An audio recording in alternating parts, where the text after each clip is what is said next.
Para culminar la última parte de nuestra clase, vamos a trabajar un artículo de Dieter Nolen que se llama Cómo estudiar y correlativamente también cómo enseñar ciencia política.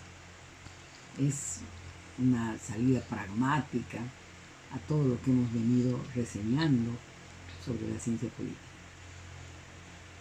Nolen describe, al igual que Sartori, que la ciencia política se genera pues a comienzos del siglo XX, ¿no?, en Estados Unidos, luego entra en crisis, se funda pues en Estados Unidos y luego se refunda en Europa, crece entre la Primera y Segunda Guerra Mundial, sufre durante los totalitarismos en Europa y la emigración a Estados Unidos de muchos teóricos europeos consolida una orientación de evolución progresiva de ese pensamiento en el país del norte. Sin embargo, lo que él levanta es que el pensamiento político europeo tal vez tiene mayor contenido y coherencia, cita principalmente a la escuela de Frankfurt alemana, a Horkheimer, Adorno, Marcuse, yo diría Foucault, ¿no es cierto?, a Gramsci, cuando refieren pues que la ciencia política en Alemania posguerra se desarrolla como ciencia de y para la democracia. Tal vez, querido alumno, debas advertir que estamos hablando de la Alemania postfascista, ¿no? Entonces estamos hablando de la negación de lo que significó el Führer, ¿no es cierto?, y Mussolini y similares en la experiencia de Europa continental. Entonces, la ciencia política en la Europa continental posterior a la Segunda Guerra Mundial se define como ciencia para la democracia, que enseña la democracia como ciencia de apoyo a la democracia. Entonces, advierte que como ciencia política en el mundo del siglo XX tiene una directa relación con el Estado de Derecho, con el Estado social de Derecho, con la vigencia del régimen político democrático. Pero también se abre ya a un perfil de dirección de una ciencia enraizada en las ciencias sociales, fundamentada en investigación, en crítica de la realidad, pero también como una línea de investigación que sirve de consultoría a los actores políticos y sobre todo también sirve a la enseñanza universitaria. Miren qué interesante, ¿no? Los asesores políticos gubernamentales son los émulos de Maquiavelo, ¿no es cierto?, que eran asesores directos del príncipe gubernamental. Y entonces la ciencia política, nos dice Nolen, tiene una historia marcada por grandes convulsiones vinculadas al desarrollo político mismo. No te para la ciencia política no es algo abstracto, no proviene de un estudio de gabinete, no. La ciencia política tiene que ver con las entreguerras en su hegemonía, tiene que ver con la negación del fascismo en la contemporaneidad, tiene que ver con las grandes crisis que ha enfrentado la humanidad, tiene que ver, por ejemplo, con el desarrollo del colonialismo en las sociedades de la periferia, tiene que ver también con el panorama de las humanidades. Y entonces dice Nolen que va a plantear 4 dimensiones de reflexión de cómo estudiar o enseñar ciencia política. La primera es el cuerpo de conocimientos que son parte de la ciencia política. Entonces él dice que hay que diferenciar la ciencia política de la política. Dirán ustedes, ¿cómo es eso, no? Ciencia política es sistematización, es un proceso lógico y razonado. Tiene que ver con un área propia que forma una disciplina temática completa, con una estructura interna de la disciplina. En segundo lugar, tiene que ver también con una metodología, pero sobre todo, y esto es lo fundamental, tiene que ver con la aplicación del método comparatista. Desde Montesquieu ustedes ya habrán advertido que yo soy bien pro-montesquiana, desde Montesquieu se disgrega, se reseña que no existe, estimados hijos, el derecho, por ejemplo, comparado. No existe la antropología comparada, ¿no es cierto? Lo que existe es el método comparatista. Entonces no hay un derecho comparado global, hay un derecho comparado de familias, hay un derecho comparado internacional, privado, hay una historia del derecho comparada, hay una historia constitucional comparada, ¿no es cierto? Pero no hay un derecho comparado, lo que hay es un método comparatista. Y eso en ciencia política es fundamental, tiene que ver tal vez con una dimensión que le da un signo específico a la ciencia política, comparar. Por ejemplo, en coronavirus, ¿no? ¿Cómo fue la reacción de China frente a la reacción en Francia o España? ¿No es cierto? Comparar. Es algo que el cientista político ejerce por antonomasia. Pero también la cuarta dimensión implica pues un nivel de abstracción, ¿no? Que dista un poco más, profundiza más a la política cotidiana. O sea, no es una mirada así epidérmica a los sucesos políticos, ¿no es cierto? Política y ciencia política por eso son dos cosas distintas. Política es esa mirada de momento, de coyuntura, de signo de la hora a los sucesos políticos.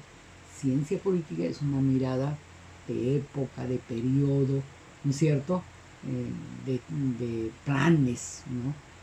Para la gestión pública.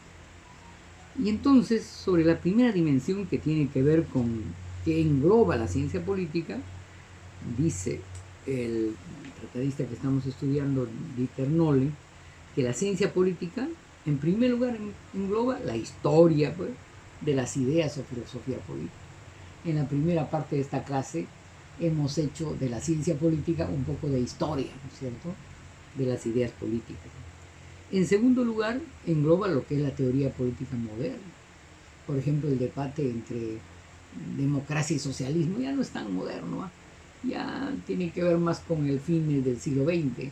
Implicaría ahora, por ejemplo, el debate entre desarrollo industrial y política social, ¿no es cierto? O crecimiento económico y sobrevivencia en las políticas sociales.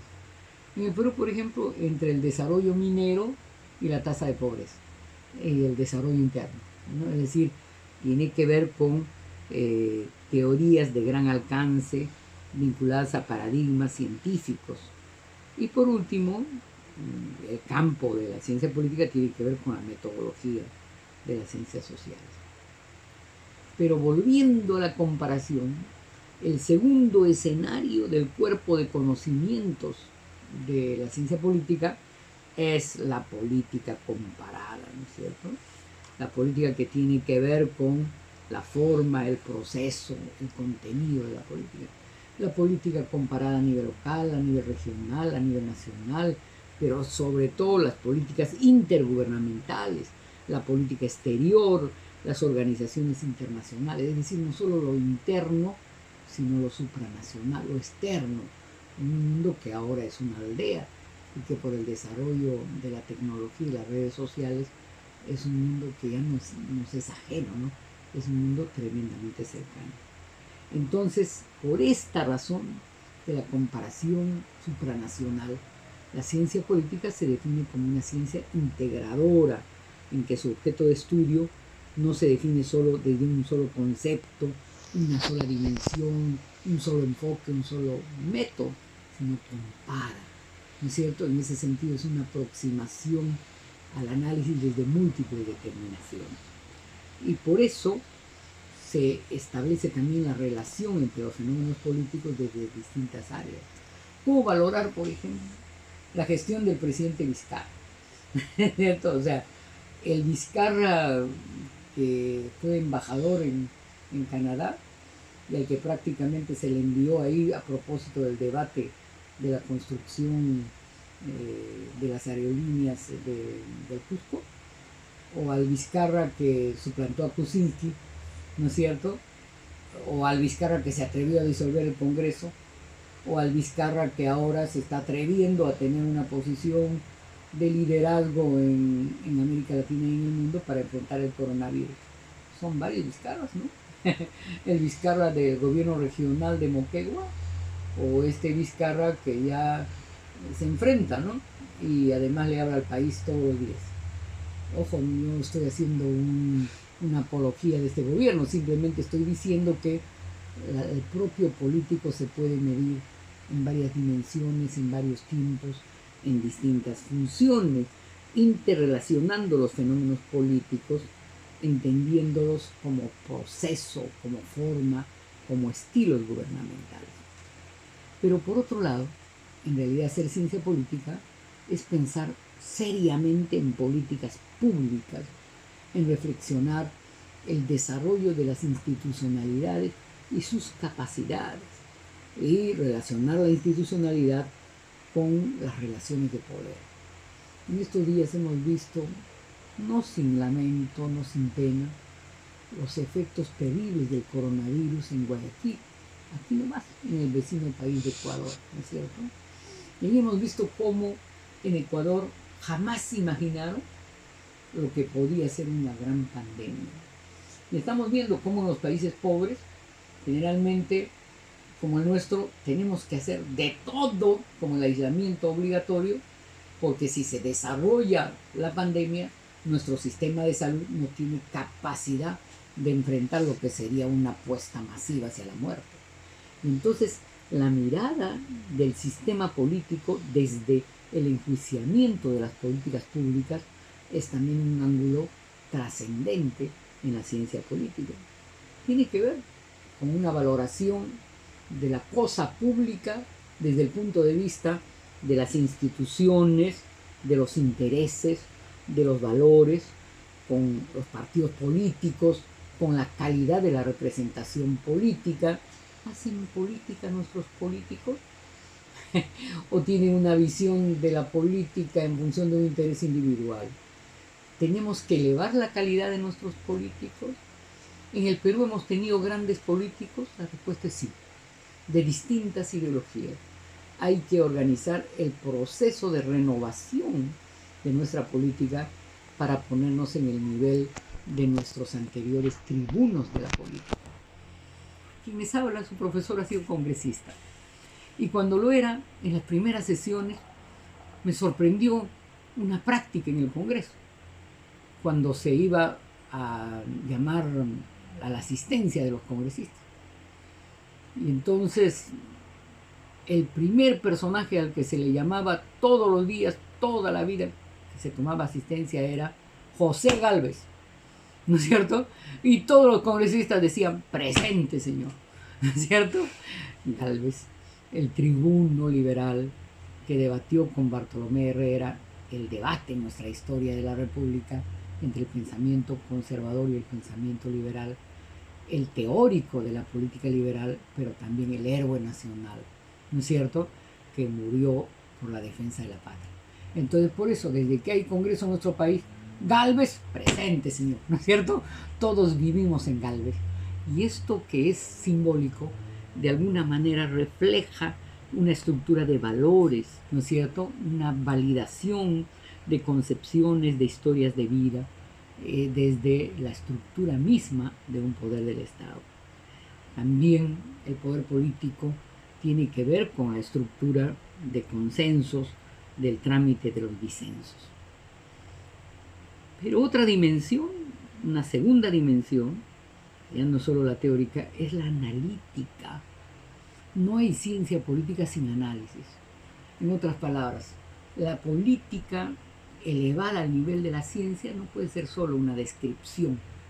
La política elevada a ciencia tiene que ver con hacer comparación, analizar los sucesos, hacer hincapié en la importancia de la lógica y el método.